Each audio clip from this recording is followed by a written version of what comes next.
Welcome back to Rethinking Politics. We're glad to have you here for episode 47. And we are going to be attempting to record video for the first time today so we can upload it to YouTube. We'll see how well that goes. I at least am not the most technologically savvy, so if we're real lucky, we'll have something workable by the end of this. If not, it may just be an audio episode and this whole section will get deleted. Yes, so if you're hearing this, you know we succeeded, and you should go check us out on YouTube and see the lovely video of our faces that will make you regret that you clicked on it. I've never. Yes, I don't want this. I don't think you want this, but we're gonna try it. So there you go.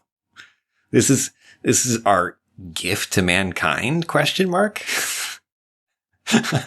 Whatever it is, we're now super self-conscious. So, there you go. In this episode, we wanted to talk about something that is this is so hard. Deep breaths, Dan. Deep breaths. Don't even worry about it.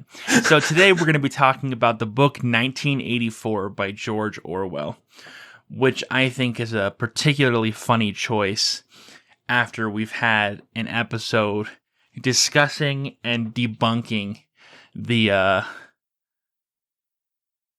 some conspiracy theory ideas. You know, we've talked about conspiracy theories and about here. The conspiracy theory worldview and some of the dangers of that worldview. We now segue from that to talking about one of the all-time favorites among conspiracy theorists, and that is 1984.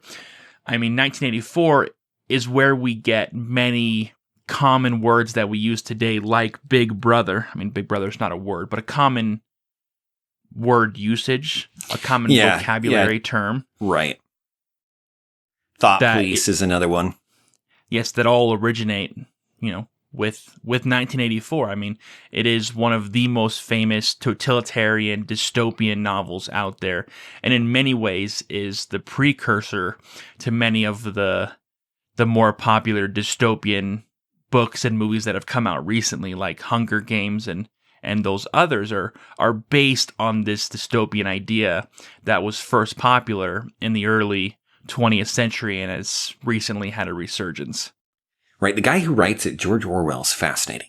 The idea is he's a socialist, supposedly. Now, I don't know enough about him to comment on what exactly that means to him, because having written 1984 and Animal Farm, which are perhaps the two strongest fictional cases ever made against socialism, as I would define socialism, right? It's strange. It's strange to say the least. Of course, he's also covering much more than that. This is more communism and totalitarianism as well. So Dan, I did a little bit of research into George Orwell's life. So his name is actually Eric Arthur Blair, and he was born in 1903, and so he grew up. And I mean, his entire life, he died in 1950, so he was only alive for 47 years.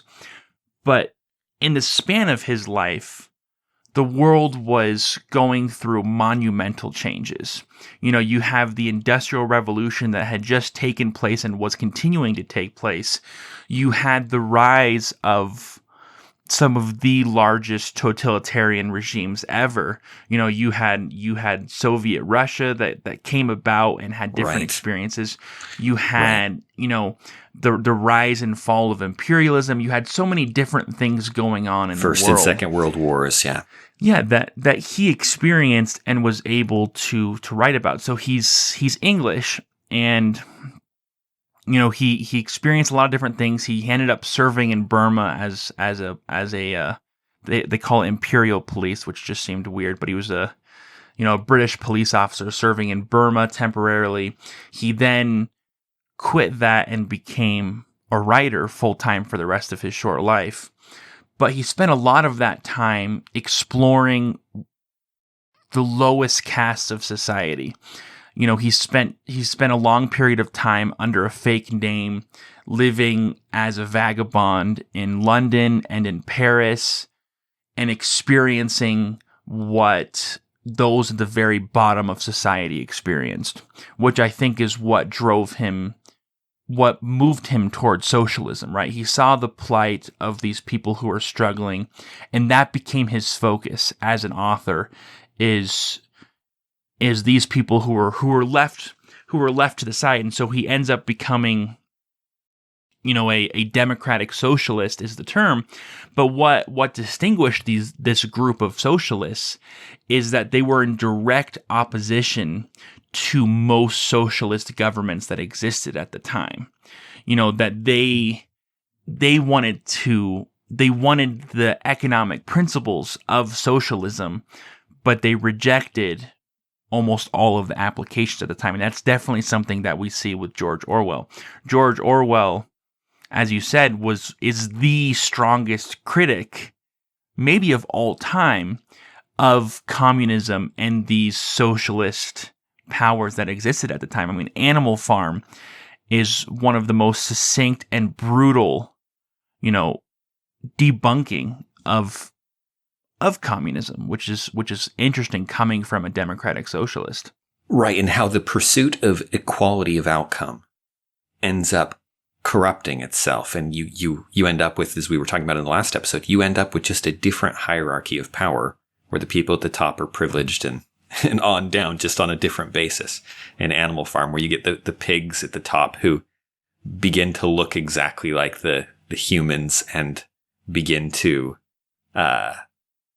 eat all the apples, right? Because they get these privileges because of the weight of their position and so on. It ends up just justifying a different kind of system. And as you said, that's a strange place to be arguing from for someone in favor of socialism.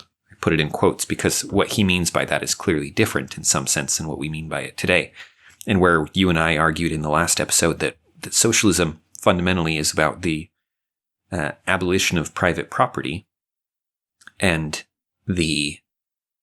with that the attempt to reach an equality, which he clearly seems to see as an effort that is potentially corrupting, and which makes you wonder if he's more in line with the kind of democratic socialism of today, where you see people just advocating for programs through the government to help the poor, but not necessarily trying to equalize everything per se across the board.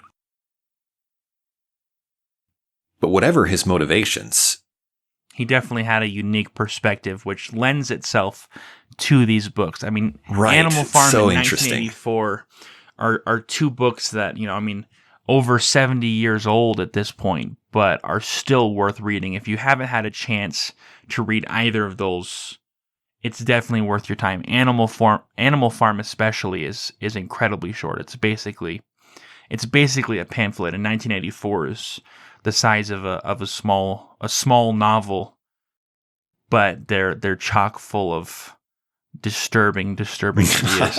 I mean, 1984 in particular, Animal Farm you can read and it's relatively mild. The principles behind it are extreme, and the ideas that it's talking about are disturbing, but the actual imagery and the examples used, I mean, it is all animals as this analogy to a communist society, and so it's not as graphic as it could be. 1984 is much more graphic. I mean, they spent a lot of time talking about torture. There's sex in it. All of it is just a little bit more adult in nature, but right, it's dark in the same sense that that dystopians tend to be dark.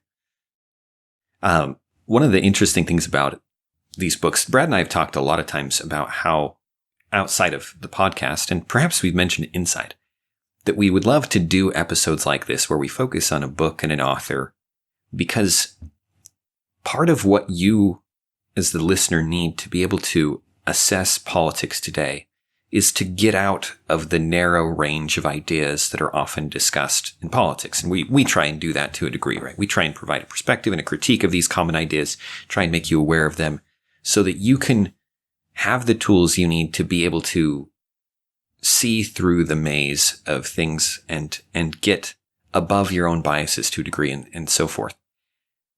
The fact that George Orwell is so unique is helpful in that. The fact that his motivations are so foreign in some sense to what you would see today is helpful. The things that he saw, what he experienced firsthand, all of those things are going to help. And books have a way of doing that it's difficult to do in conversations. Because even Brad and I's manners and the terms that we use come from somewhere in the world today. And some of it is things that we picked up from reading and things that we've developed in our own vocabulary of discussion amongst ourselves and others that we talk with.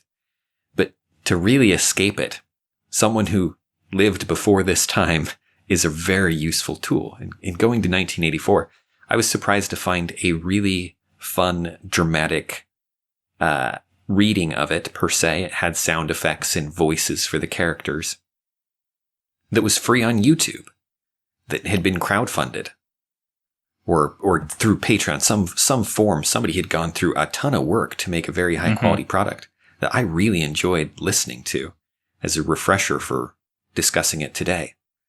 And things like that are awesome. He apparently did a lot of other dystopians, famous dystopian novels. I think Animal Farm's on there. Brave New World is definitely on there. Nice. But if you can get into 1984, you should give it a shot. It will, as Brad said, it might disturb you in some ways, as it tries to explore all the facets of human life within this world and what he thinks the regime, the party would tolerate or not tolerate and so on. But it can also be very helpful despite its dark nature. Yeah, every time I read 1984, Dan, I definitely struggle with it. You can ask my wife. I've been depressed all week reading 1984 again, and it seeps into the rest of my life as I ponder not just this disturbing totalitarian dystopia that's being described, but also as I think about the many applications of the principles in this book that apply to what's going on today, because there's a lot of crossover. Every time I see more, it's disturbing. Every time I read it, I'm like, oh, this also applies. This also reflects the world and in the direction the world's moving. So it's funny that you mentioned a Brave New World, Dan, because many people hold up 1984 and A Brave New World as two different proposals or hypotheses about how the world would look in a dystopia, how the world would look in a truly totalitarian government. And in fact, when George Orwell wrote 1984, because 1984 was written after A Brave New World, Huxley, the guy who wrote A Brave New World, actually wrote an open letter to George Orwell critiquing 1984 and suggesting, I mean, it was gentle, but suggesting that his theories in A Brave New World were a more accurate representation and simply an easier system in order to control the populace through use of pleasure and distractions rather than through the boot and the fist. Right, and even suggests kind of genetic manipulation and things, a carefully crafted world where no one would want to push against it. Yes, exactly, versus Big Brother, who's very oppressive, very overt. You know what I mean? Like the organization for the children is called the Spies. You know, their job is to spy on their parents, but it's not subtle. They're just straightforward. This is what it's called. You know, they have 2-minute hates throughout the day, and that's what they're called, 2-minute hates, where they're shown the enemy and then they're encouraged to hate that enemy and that use that to channel their energy. And it's all very unsubtle.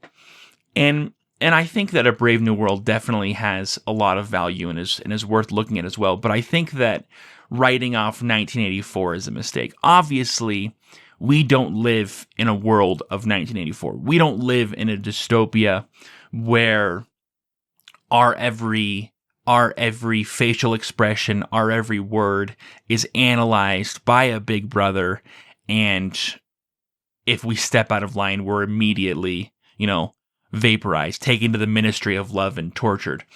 Obviously, that's not the world that we live in. But there are many different aspects of it that are very, very similar to what we see today. And those are definitely worth talking about. They are. And I find, I mean, as my 2 bits to throw in there, we're not comparing the two right now. I think 1984 is far more compelling. I think 1984 is far more believable, and has far more, and reflects reality much better. But I know a lot of people who would argue that. Well, and part of it is that you look at the world today, and the world is not necessarily a subtle place. You see a whole lot of overt pushes that seem to be incredibly effective. You know, one principle that I think we see a lot of is that 2-minute hate. You know, this idea of we're going to give you an enemy. It's going to be an overt characterization of an enemy. It may not even be real. Mm-hmm. And then we're going to take time to remind you of that enemy, remind you of why you should hate that person or that concept or that idea, and use that to control you. And I think about Donald Trump and the 2-minute hates that were pushed on a regular basis for his entire presidency, where media, I mean, you have CNN. CNN is a great example because CNN fully accepted the idea of a 2-minute hate for Donald Trump. They would take time out of their day to report the equivalent of fluff pieces about Donald Trump that were about a silly thing he said, or maybe he mistyped something. It doesn't matter. We're just going to hate him for it and laugh at him for it. And that is going to focus our energy against Donald Trump. And you can look at the past 5 or 6 months with Joe Biden and look at how Fox News has handled Joe Biden, and you'll see a very similar thing happening. You will. Where you have 2-minute hates. Did you see Joe Biden falling down the stairs? Oh my goodness, he is a terrible president. He can't even walk. You know, he can't even walk up and down the stairs. How is this man our president? Right. Did you see him stumble over his words on the teleprompter? Can't he read the teleprompter? Exactly. I don't think he's made a misstep in his words without it becoming news. Mm-hmm. Mm-hmm. Why? It's a 2-minute hate. It's Exactly what it is. It's exactly what it is. It's the mischaracterizations. We talked about in the last episode how, yes, it was the last episode where they were people who will go and they'll interview people on the street and ask them questions and look for people who have no idea what they're talking about and say, present this as this is what a liberal is. This is what a Republican is. Look at this fool. Look at this person who knows nothing about this. This is what Republicans are like, or this is what liberals are like. These are essentially 2-minute hates. You're right. The name is not subtle in the book. I think that is a valid critique of 1984, that I doubt it would be named such. But then the characters within it, Winston notices it. Winston is our protagonist here. But when he talks to Julia, she doesn't seem aware of a lot of them. He notes that she doesn't realize that the wars have changed to different targets over the years. That had just escaped her notice. Wasn't worth noticing. And so you wonder how many of the other things, once it's tradition, what it's called doesn't really matter so much. No, you're absolutely right, and it's something I was thinking about in general with the book, is that so many of the things are so overt, and they just seem ludicrous that anyone would buy into that. But I think the way he wrote the book is that Winston, the main character, is supposed to be, even though he's been in this world for the majority of his life, not his whole life, but the majority of his life, he's supposed to be reacting almost as if he is as if he's a reader, as if he's just a normal individual coming from our society who walks into this society and is like, whoa, this doesn't make sense, even though in reality, if the book was 100% accurate, he'd be much more used to all of these concepts. And Right, that's what makes him unique. Once you get used to it, you don't notice you don't notice anything. I mean, I think I could see a world where we called something as ridiculous as a 2-minute hate, because it doesn't matter. I'm not expressing myself well, Dan, but I'll come back. We'll loop back to this later and I'll get it. Come back to it. I was going to say that Winston is interesting in that way, because he is uniquely positioned to be able to see society for what it is, or at least to have some inkling of what it is, right? And what it's missing. The people around him do not have that. And this is one of the crazy things. And this is where it parallels really well with North Korea. North Koreans often have no idea what they're missing. A young North Korean born in that society would think that starvation is normal. Indeed, they might believe it when they're told that this is the most prosperous society and the richest this society has ever been at this time. That everything is a wild success, because they have no standard against which to compare it, in which to deny that. Winston has access. So there's within 1984, there's the 4 different branches of government. Branches is the wrong word, probably departments. They're called ministries. And as they probably still are in England, aren't they? You at least have the ministers at the head of these departments, these ministries. And you have the Ministry of Peace, there's the Ministry of Truth, the Ministry of Plenty, and the Ministry of Love. And they all have different tasks. The Ministry of Peace is foreign policy, it's war. Ministry of Truth is the propaganda and information arm. Ministry of Plenty is the economics. And the Ministry of Love is the loyalty arm. It's the thought police. It's the thought police, ultimately. But Winston works at the Ministry of Truth, and what he does is he rewrites news.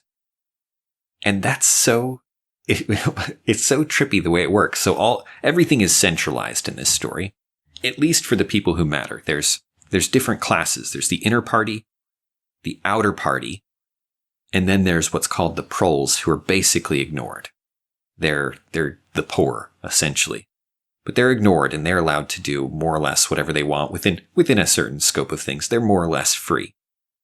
But the inner party and the outer party, the people with actual influence and who work for the government, are very closely monitored, and they have access to some piece of the system. Like Winston sees news, and he writes articles for the newspaper, or rather rewrites articles for the newspaper. So the government will make some prediction. The Ministry of Plenty, for example, will come out with numbers regarding the economy.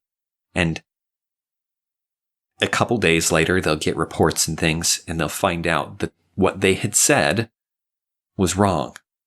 And so they will gather all of the records where that is stated. They will destroy them, and they will create new records correcting the speech, correcting what the Ministry of Plenty said. So the idea is the Ministry of Plenty was wrong. Well, you can't prove that if you gather all of the things where that's written, where their predictions are written. You destroy them and you replace them with new ones, claiming to be from that time, that have the correct information on them. And so he as he describes it, he keeps rewriting the past. He keeps changing the past, and so you never actually know what happened. And you never actually get any sense. You never get that standard with which to compare the future to, because they're constantly lying and correcting information and changing things. And they of course, you might guess from this, they destroy all the old books. There are no books printed before a certain period of time. They limit all access to those things. They kill people who talk about it.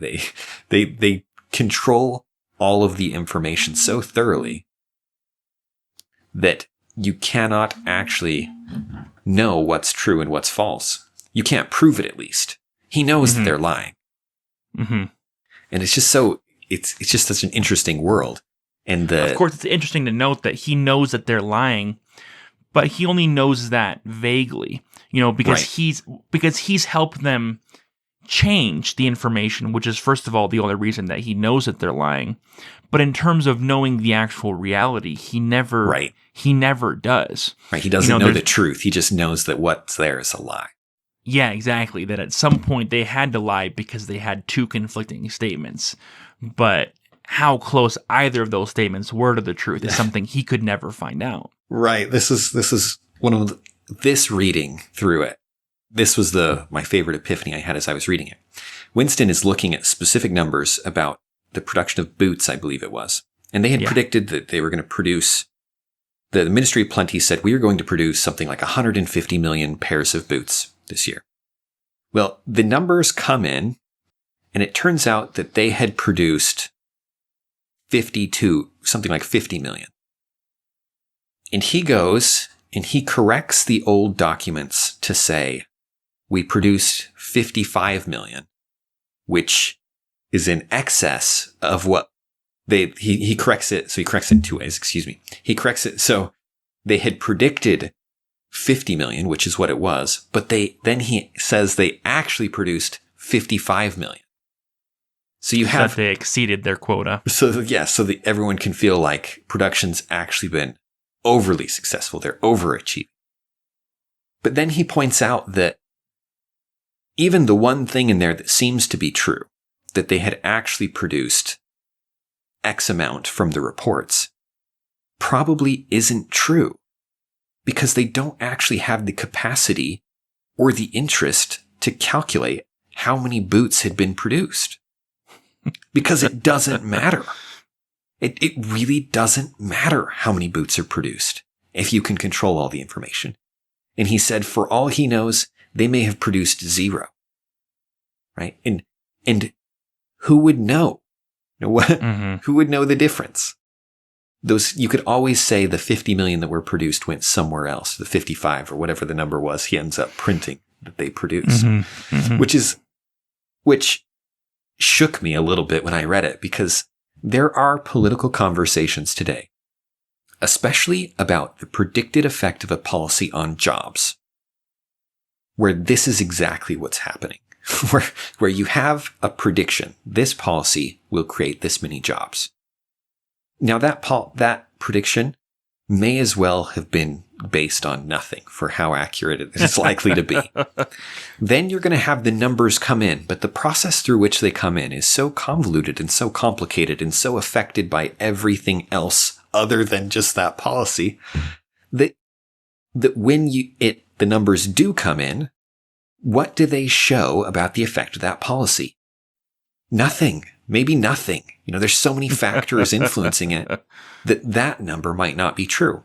But then you'll get the other party will come in and they will say, they will look at the numbers and they will draw some number out of it somehow through some method that attempts to sift the actual effects of the policy from everything else, which is impossible. And they'll get this estimate and they'll come and they'll say, look, you failed. You predicted this. This is what happened. Actually, it wasn't, not only did it not create any jobs, it cost us jobs.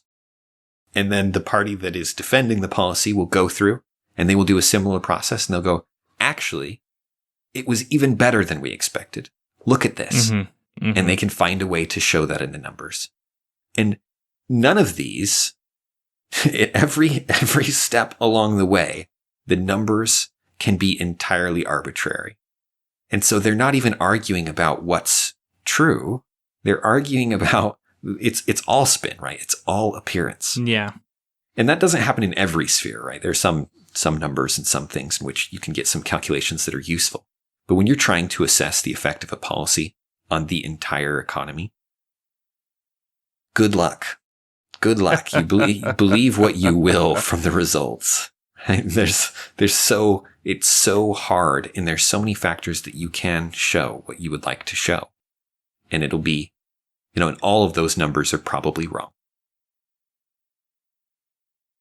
No, and that's something we've talked about before with statistics and with polling, that numbers can be very easily distorted to show what you'd like them to show, which is why you have competing polls and competing stats used by both parties that are completely contradictory and yet are apparently both accurate. You know what I mean? Obviously, there's a problem when For example, with gun control, each side can cite studies, that conclusively prove their side of the argument. Obviously, there's a disconnection with reality, and most people assume that it's just the other side that's disconnected with reality. and assuming that is wonderful arrogant confirmation at the bias. least. Yeah, exactly. Because it's very convenient assumption. It's very convenient to assume that it just so happens that everything that they say is true is wrong, and everything that your side believes is accurate. Right.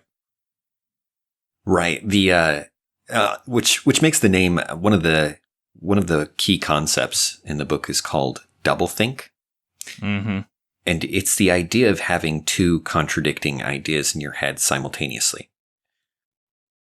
And you can, it's a necessary tool. What's the compartmentalization is kind of the basic idea kind of of like it. There's some parallel between it. But the idea that you know that these numbers aren't real, but you support them anyway. You know, you have some sense of these things, and you're able to hold contradicting ideas in your head. One of the ways that that's manifest is in the slogans or mottos or statements regarding these ministries. The Ministry of Truth and the Ministry of Peace is my favorite one, where they say "War is peace" is the slogan of it. Mm-hmm. Of course, war isn't peace by definition. They're mutually exclusive states. It's either peace or it's war. But their claim is that war is peace. And they need to get you to believe that because they're perpetually at war. This one, when I read this book for the first time years ago, well, we were perpetually at war in the Middle East and still are. We're still at war in the Middle East, in case anyone wondered. Are we in a state of peace or are we in a state of war? I don't know anymore. Well, and Dan, when you hear the idea of war is peace, you're like, that is obviously untrue. Mm-hmm. That is obviously a contradiction. And yet when someone says we are fighting for peace in the Middle East, a lot of people nod and say, yeah, that's what we're doing. We are fighting for peace. In other words, the war we're fighting for, while not actually peace's end goal is peace, therefore, this war is about peace. Right. And right. next There's thing that you subtle know, shift there. Really what you're arguing is that war is peace. Right. And this is how people say it. They say, our war over there makes us safe here. Right? Mm-hmm. Our war is peace. Literally, it causes peace here. Peace here. And that's just one example of doublethink. Doublethink is one of the most powerful concepts in this book, but it's also one of the hardest for me to wrap my head around. He spends so much of the book talking about it, and yet I still struggle with it. One of the key ideas of it, one of the key quotes and concepts that he keeps going back to is 2 + 2 = 5. If the party needs it to be so. That the idea is that you can hold in your head the idea and believe that 2 + 2 = 5 if it's necessary in order to achieve the party's goals. And that just sounds stupid when you say it like that. It just sounds it sounds like self-deception in the simplest sense. It also sounds just like a game, like it's just make believe. But it's really not. It's really not when you dig into it and you look at how people act and how people align themselves.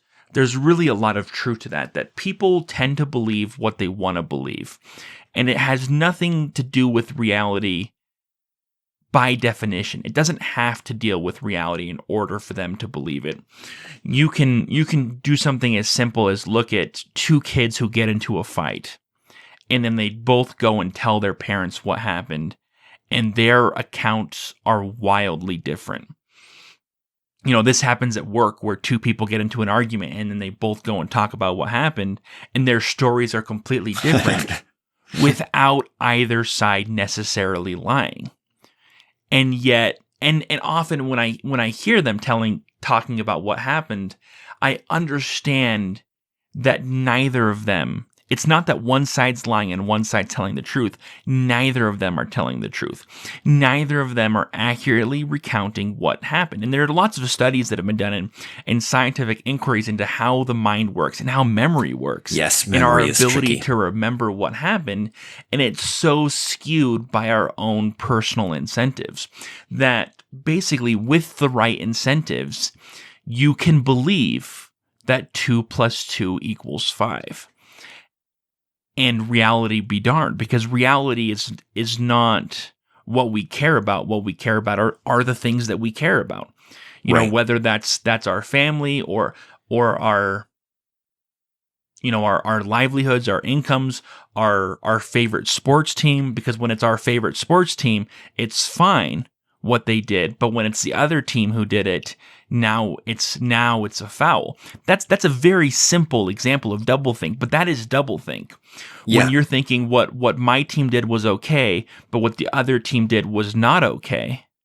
Mm-hmm. That's doublethink, because you are ignoring reality in order to have a fake reality that conforms to your worldview, and that's doublethink. Yes, I mean, yeah. 2.2 + 2 = 5 is the example that he keeps referring to, but he keeps referring to it because it's the extreme. It's the one that seems the most absurd, and it's the one that he says in the end, if 2 + 2 doesn't equal 5, then everything they're doing is wrong. Right? If there is some objective reality, then this whole thing falls apart, or so his claim is. I have yet to follow that thread through to the end, but he tries to cling to that, and in the end, after being tortured and things, he does declare 2 + 2 = 5. So they're torturing him. He gets to the point where he goes, the guy's asking, like, how many fingers is he holding up or something? He finally says, I don't know, which is true at that point because he's physically collapsing under the pain and the torture and things. But you may remember, Brad, or maybe you didn't. Maybe you escaped this.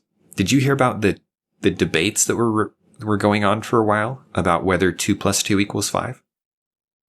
I must have missed it. You lucked out. There was a several-month period where you could find lots of articles about it, where many people were arguing that yes, 2 + 2 can equal 5. And that can happen is weird, to say the least. And what there's the simple argument of, well, maybe the word 2 means something different. Right? The 2 is a word attached to a meaning, and if you can use the word and attach to a different meaning, and then it might equal 5, depending on what you mean by 5, right? That language is not inherently, that the definitions do not convey themselves within the word. The word doesn't reveal the definition, doesn't have a strict definition. But for people who mean more than that, and there were some of them, people who take social constructionism all the way to the top and say everything is socially constructed, why can't 2 + 2 = 5? It's just a question of, do we want it to? It's just a question of, is that what society wants? Is that what they want? Is that what they want to mean, or what they want to? And it's at that level, it is just seems to me to be playing with words, and that level of social construction is a lot of nonsense, because there is an objective reality, whether or not we're capable of identifying it. And if you act like 2 + 2 = 5, assuming we're sharing the definitions, things don't work in the real world that will work if you act like 2 + 2 = 4, which suggests an objective reality to it, right? Something underlying that this doesn't work. But what's freaky about 1984 in that the Ministry of Truth in their work, and the work that Winston himself does for a living, is that you would never know if it works. You'd never know. And that is one of the major problems with the complexity of our government today, is I have no idea what the consequences of so much of what they're doing are. We can reason through them enough to say that this is going to be negative, that this is how it plays out on a small scale, and this is the effects it'll have, and this is predictable. But what it actually does is almost impossible to distinguish at so many levels. And the Federal Reserve is perhaps case in point on that the actual consequences are so obscured and so hidden and so impossible to predict. But you know what the effect it's having, you're just not sure how it's playing out and how to measure that and those kind of things. It's a serious problem. I kept thinking of how modern government policies are so obscured in their cost because the costs are always so hidden. If you applied a tax to every bill that passed to pay for it immediately, and that were some kind of requirement, most bills would fail. That would kill most programs and most bills immediately if just the cost were visible. But in some sense, even those numbers would be arbitrary because you're still several steps removed from the cost because it's in taxes and it's in ways that play out in a complex market. No, it's exactly like the production of boots you were talking about earlier. You know, they come out with a plan. They say the infrastructure plan is going to cost $2 trillion. Okay, well, actually, now the plan's going to be in two parts, and it's actually going to cost $4 trillion. And then, assuming the plan gets passed, 5 years from now, you know, there'll be a government body that will go back and tally it up and say, actually, in reality, it ended up costing the government $7 trillion. And those will be three very different numbers, right? But in reality, there is a real number of what the actual cost is, and there is not a single person on Earth who will know what that number is at any point. At no point will any person on Earth be able to tell you what the actual cost of any of these major bills is, because there's so many different facets where it comes through. It's simply incalculable. Right. You know, you can look at the number of dollars that the federal government actually budgeted for that project, but that's not its total cost. No. There are many more costs to any government action, and no one's going to be able to give you an accurate number. No, it's true. It's a very difficult calculation problem, and even on the individual level, it is calculating such things is basically impossible. Like if you were to say, what does it cost me to what would be the costs and benefits of getting such and such job or doing such and such thing? There are many that I will know, and there are some that I will not know. Right? There are things that I just can't anticipate because the future is uncertain and because of the way choices play out in the world. Which makes measuring the actual cost and converting it into a kind of unit impossible in a very real way. To assign a number, even in dollars, you actually can't convert everything to dollars. There's what do you do with emotional pain? What do you do with depression and with lost friendships or other things that are of critical importance to the human experience, but which cannot be described in economic terms. But if you create a vast policy that impacts people in countless ways, some of which are monetary and some of which are not, and you say, this is going to have such and such a cost. I mean, a good estimate is better than nothing, but so much of those numbers are going to be arbitrary. At least when it's at my level, I assume the risk and I assume the penalties. At least the cost, whatever it is mine for my choices. At least within some degree. I suppose other people bear some of the cost as well. But at least there are actors to which we can assign responsibility and culpability. And that once you get to a large scale, that quickly evaporates. That quickly disappears. And the problem becomes insurmountable. Which lends itself fantastically to doublethink. The more obfuscation there is, the easier it is to doublethink. You know, when someone's holding up their hand and you see 5 fingers, you know, if you consider a thumb a finger, 5 digits, it's very hard to say that he's holding up 4 fingers instead of 5 or vice versa. You know what I mean? But when when it's hidden, it's much easier. Some great examples of doublethink that we've seen in the past year. The Republicans last year were more than happy with Trump as president to pass massive stimulus bills that cost, trillions of dollars. And then Joe Biden got in office, and all of a sudden, they were deeply concerned about the budget and the cost of these bills, and where is this money coming from? How are we going to pay for it? Do we really need it?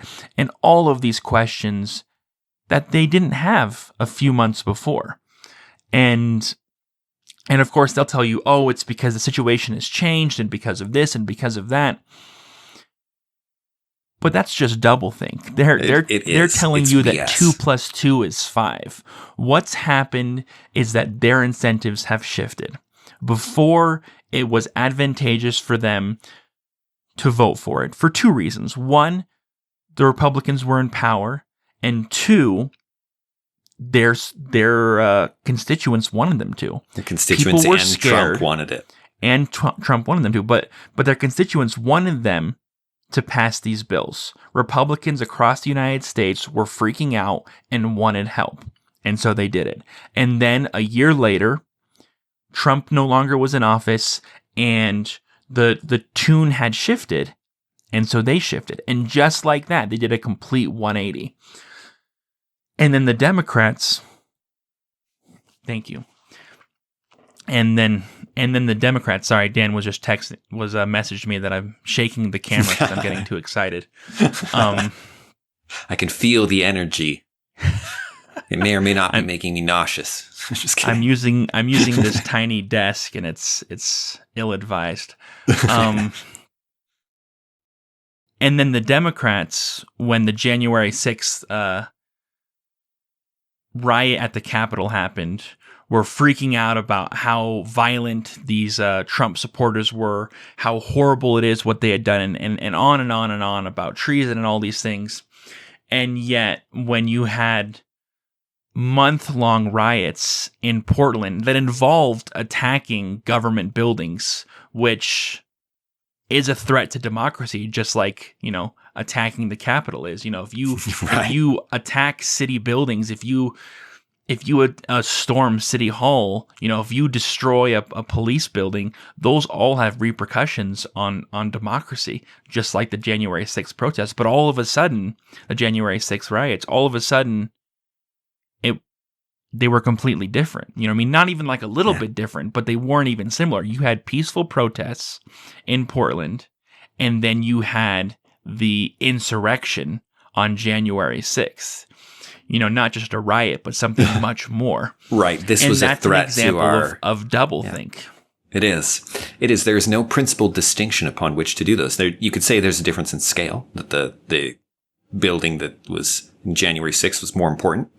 But in terms of principle, there's no distinction. One is not mostly peaceful protests, and the other an insurrection.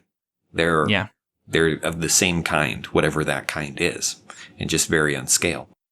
And in fact, in terms of raw numbers, there's probably less people involved, depending on which riots you're talking about and things over the years. But over the year or so that those the BLM riots have been going on, those are great examples of doublethink, and it's the kind of thing that if you watch the parties when they're in power and when they're out of power, they're really easy to observe, or at least some of them are. They behave very differently. What they support when they're out of power and what they support when they're in power changes.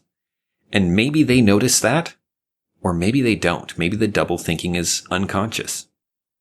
But it is a massive inconsistency, and it's unacceptable. It's immoral. It's cowardly.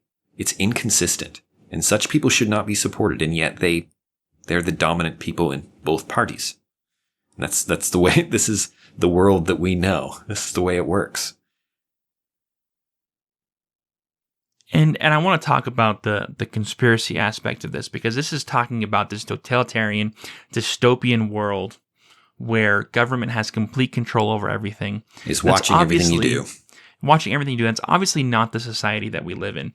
But towards the end of the book, he's talking to the thought police. He's talking to O'Brien, who's this man that he's interacted with from the beginning of the book, who's the one who captured him, right? He's the one who convinced him to, and it's all complicated, and I regret going into it, but he's talking to O'Brien, this man who represents the party and who represents all these ideas.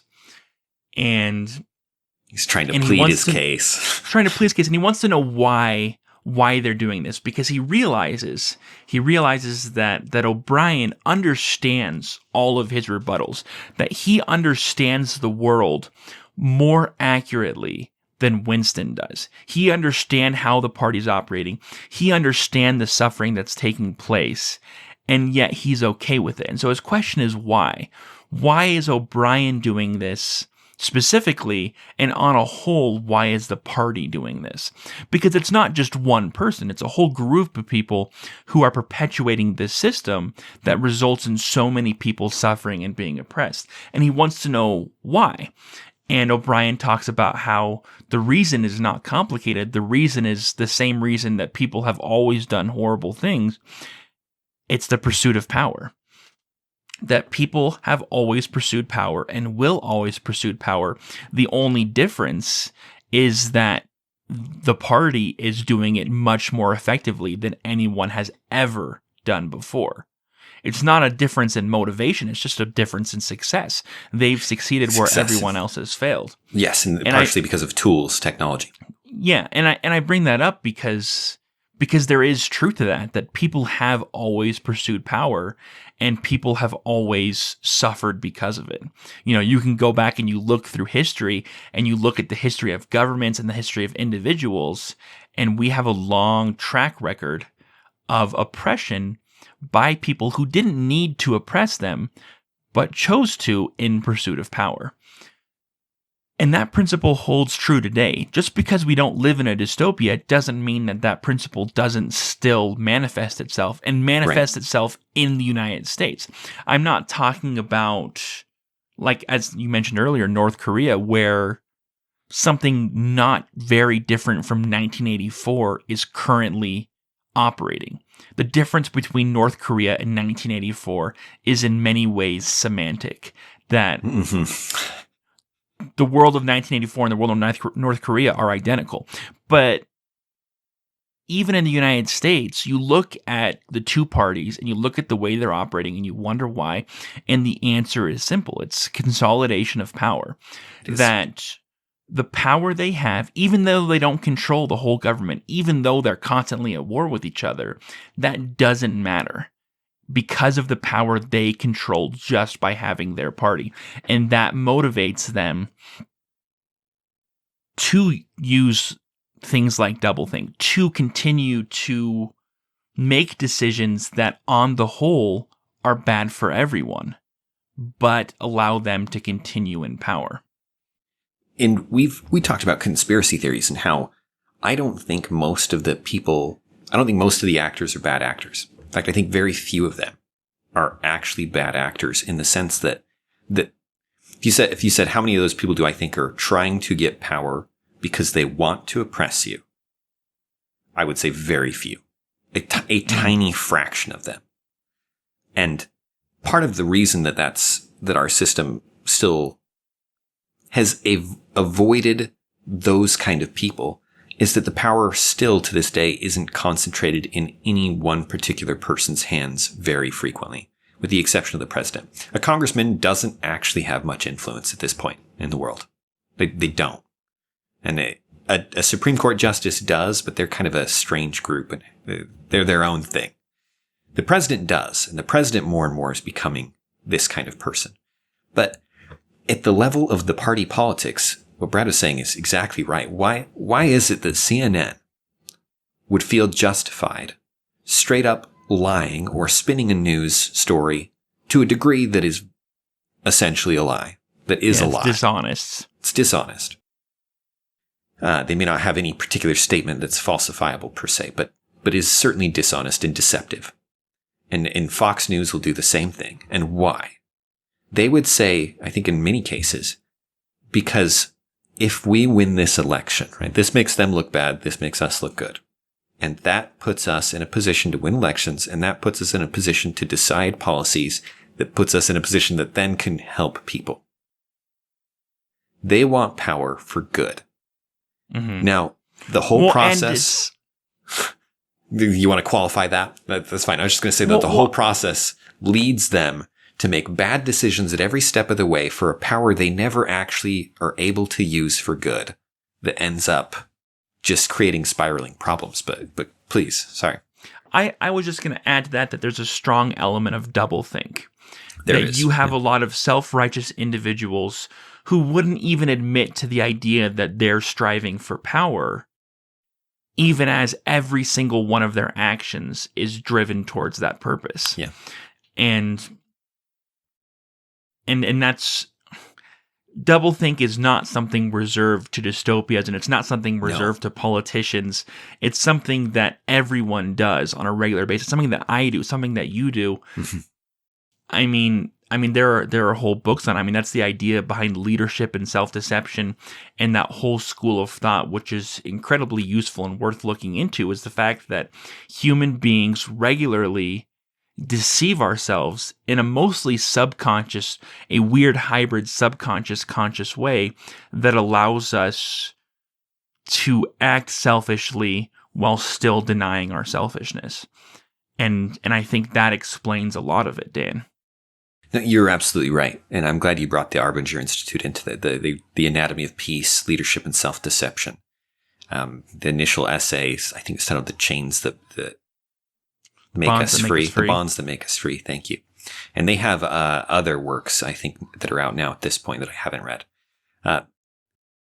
The basic idea being that as you act contrary to your consciousness, you feel guilt and shame and other things and twist the world so you don't have to feel that way. That self-deception is a natural process that occurs essentially automatically as we act contrary to our own principles and what we think we should do. And it's an attempt to justify ourselves. We act crookedly and we make the world crooked so that everything looks straight. Mm-hmm. And those are some brilliant ideas there. We should talk about those at some point. Those would be worth getting into. They're tangential to politics, except all of human nature is open if you want to understand politics and you want to really get into the ideas, not just political science. Absolutely. There's so many more things we could talk about. The way they educate, the way they, the fact that competent people disappear in things. The Ministry of Love. I love the Ministry of Love. Do you remember what their one-liner is? Do they have a one-liner? I don't remember what theirs is, what the Ministry of Love is, if they have one. I remember war is peace, freedom is slavery. There's others. I guess they're not attached to the ministries. That's right. But the Ministry of Love is all about loyalty. And I kept thinking as I'm reading it that what this is about is actually unity. Unity. You could substitute unity for their goals, and it works perfectly well. A political tool to achieve unity is just subjugation. Because politics works by force. It works by force. If you say we need to unify, and by that you mean you need to pass a law that makes everybody do the same thing, you're not talking about unity. You're not talking about cooperation. I've listened to a number of people push back against certain arguments for freedom and liberty on the basis of cooperation. They say, but wait, we need to cooperate on some things, and that's why we have government. And I go, no, that's not what government does. Like that's somewhere in there, something is very wrong. Government is not the means to cooperation. Government is the tool through which you impose on people who will not cooperate. Yeah. Cooperation does not need government. Cooperation, yeah, right. If you're looking for cooperation, if people will cooperate, people are willing to cooperate, and thus could be said to cooperate and not merely be compelled or coerced, then no government is necessary. The proper use of force is against those who are trying to compel others, who are trying to hurt others, who are trying to do these kind of things. And that is the realm in which force is justified. You can't justify force by saying, well, he wasn't doing what I wanted him to do or what I think society should do. That's just tyranny. And that's not unity. That's not love. That's not loyalty. That's just subjugation. It's just oppression. And somewhere in there, there's this idea that politics is the tool through which society gets along and through which society acts together. It isn't. It's the tool through which a few impose on everyone else. And perhaps in a few cases, that's justified. Like I said, there are times when you should impose on someone. That person is trying to kill you. You should impose on them, right? If someone is hurting someone on the streets, you should impose yourself on them. You should use force and violence and whatever tools you have at your disposal to stop them and to keep them from doing the things they want to do. But that's Dan, very different in a free world. That may be the greatest doublethink of all time in terms of politics, is that idea that government is a benevolent force in the world, that government is a force of cooperation, is a force of unity, is, as you say, inherently contradictory. You know, I mean, that is how people talk about government, is riddled with contradictions, because if people talked about government in the way it truly operated, if people talked about government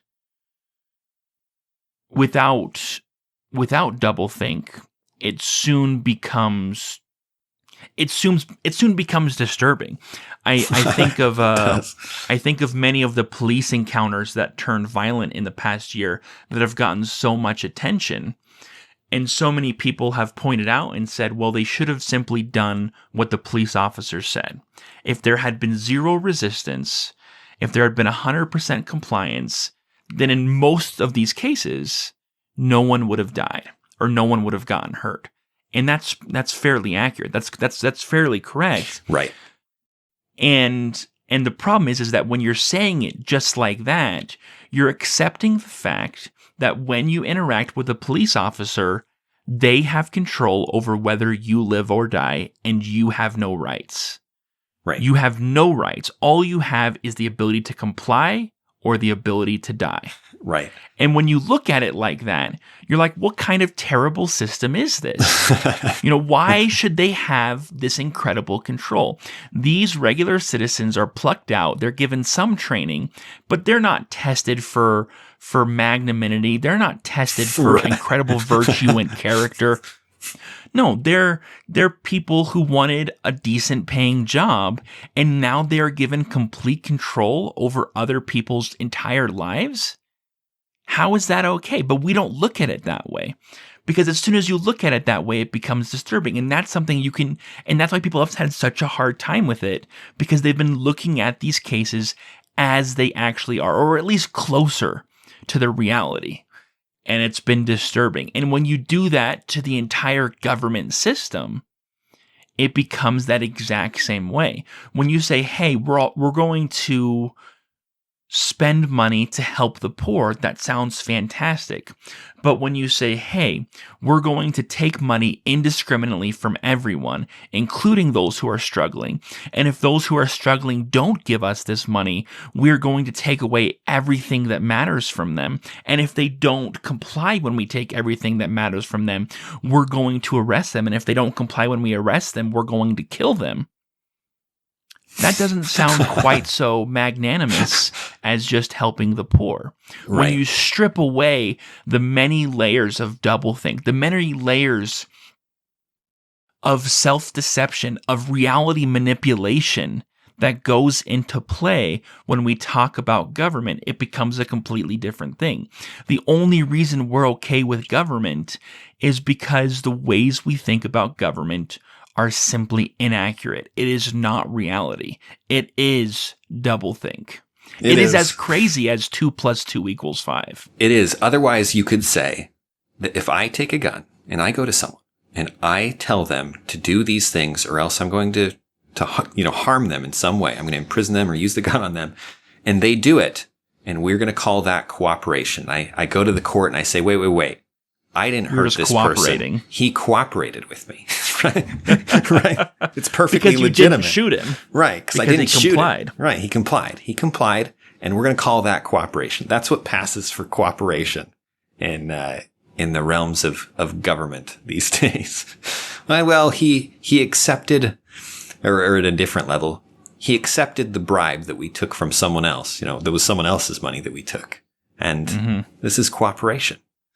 He accepted the financial incentive that we offered, that we at some point took at gunpoint. And if he didn't, he'd go out of business because all the other businesses are taking it. But yeah, it gets really, really gray really quickly if you take off the words that we use around them.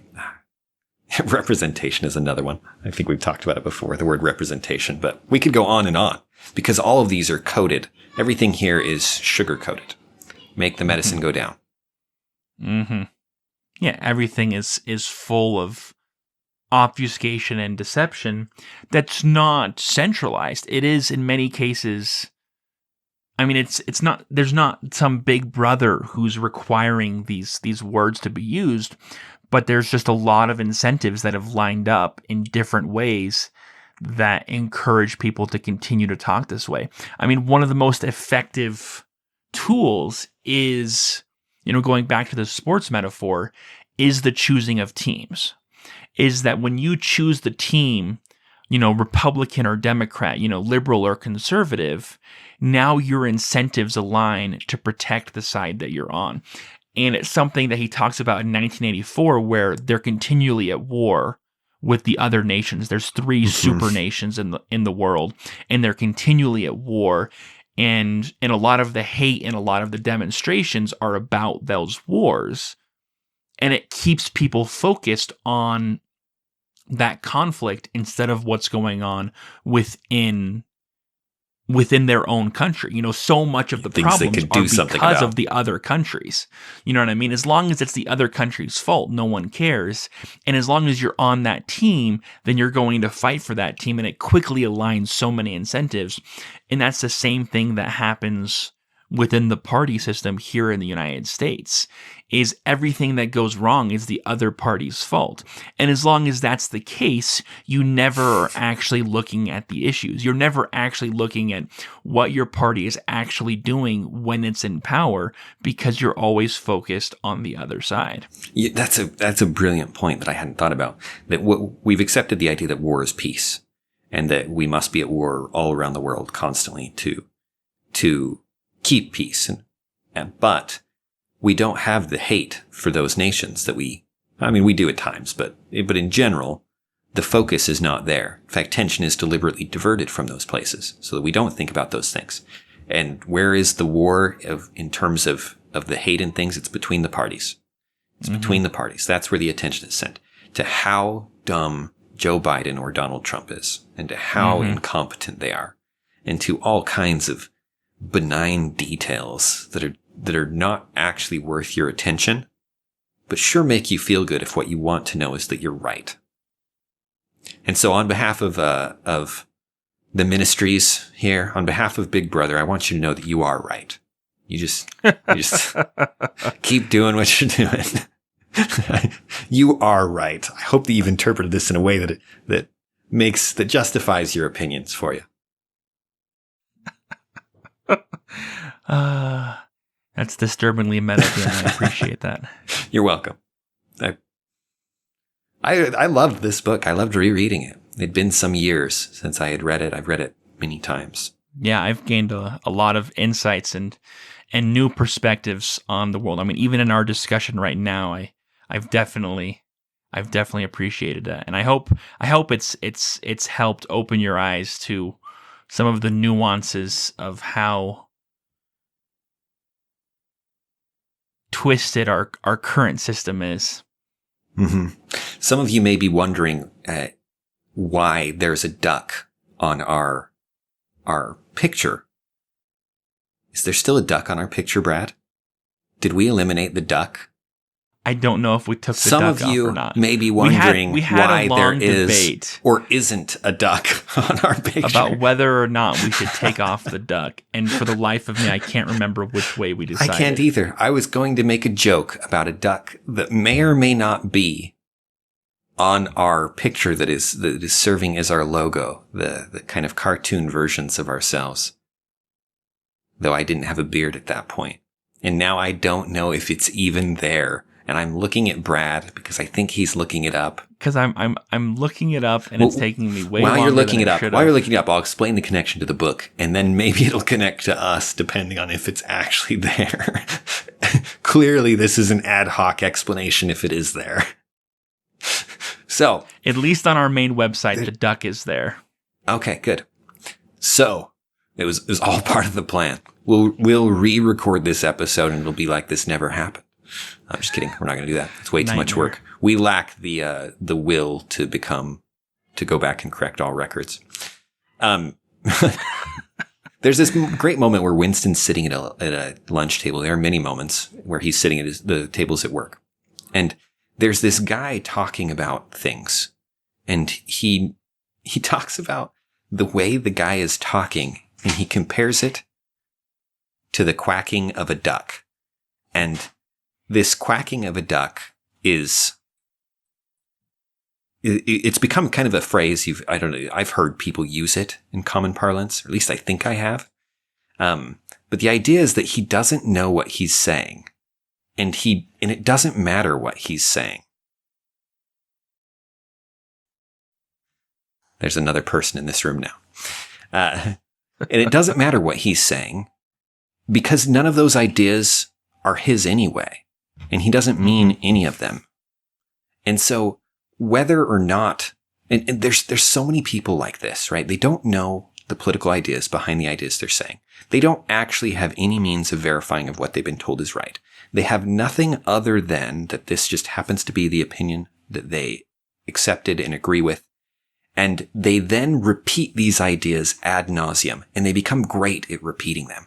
And so many political commentators are like this, where they're literally puppets of other people's ideas. And it's just the quacking of a duck.